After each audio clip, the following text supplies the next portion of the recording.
तो सीटीटी की परीक्षा बस आ ही गई है। और यकीनन दिल की धड़कनें थोड़ी तेज तो होंगी ही, लेकिन घबराने की कोई बात नहीं है। चलिए, अगले कुछ मिनट में एक ऐसी रणनीति बनाते हैं जिससे इन आखिरी 10 दिनों का हर एक पल, हर एक मिनट सिर्फ और सिर्फ सफलता की तरफ ले जाए। जी हाँ, सच में घड़ी पर नजर डालें तो बस 10 से 12 दिन ही बचे हैं। समय कम है और इसीलिए हर एक घंटा, हर एक मिनट बहुत कीमती है।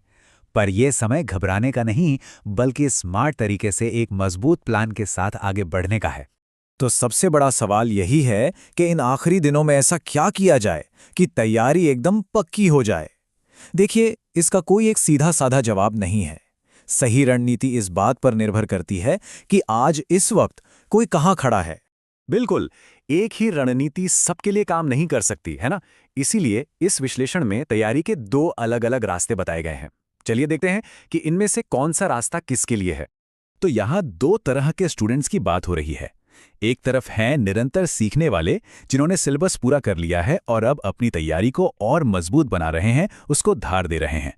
और दूसरी तरफ हैं अंतिम मिनट के योद्धा, जो अब पूरी तरह से मैदान में उतर रहे हैं। जाहिर सी बात है, दोनों की रणनीति जमीन आसमान का फर्क होगा। उस स्रोत में दूसरे ग्रुप के लिए एक बड़ा ही मजेदार मुहावरा इस्तेमाल किया गया है। ये उन लोगों के लिए है जो अभी अभी पूरे जोश में आए हैं, लेकिन घबराने की बात नहीं है। इनके लिए भी एक बहुत ही जबरदस्त और ठोस योजना है। तो सबसे पहले उन मेहनती छात्रों की बात करते हैं जो लगातार तैयारी में जुटे हुए हैं। देखिए, अब नया कुछ भी पढ़ने का समय नहीं है। अब मिशन सिर्फ एक है, अपनी छोटी छोटी कमियों को, गलतियों को ढूंढकर उन्हें जड़ से खत्म करना। यहाँ एक बहुत ही जरूरी बात समझनी है। अब काम सिर्फ 100 सवाल हल करना नहीं है, बिल्कुल नहीं। काम है उन 10 सवालों को गहराई से समझना जो गलत हुए।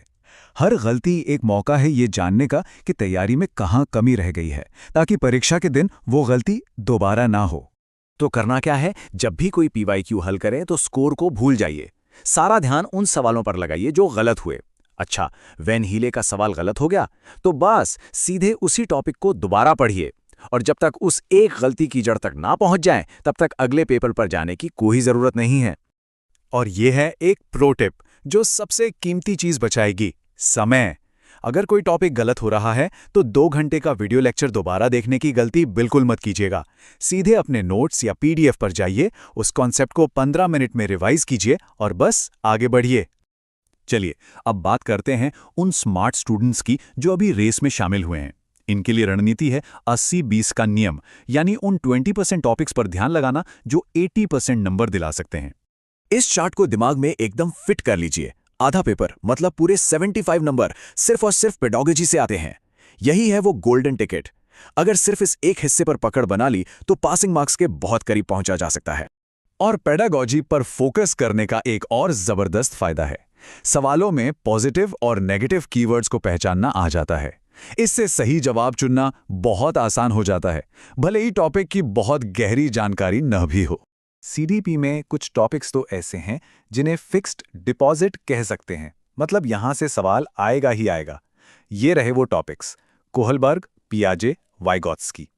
इन पर अपनी पूरी जान लगा देनी है, क्योंकि ये सीधे सीधे नंबर दिलाएंगे। अब कोई चाहे पहले रास्ते पे हो या दूसरे पर, कुछ नियम ऐसे हैं जो सबके लिए बराबर हैं। ये अगले 10 दिनों के लिए गोल्डन रूल्स हैं जिन्हें तोड़ना नहीं है। तो ये रही 10 दिन की शपथ। इन 10 दिनों के लिए दुनिया को भूल जाना है।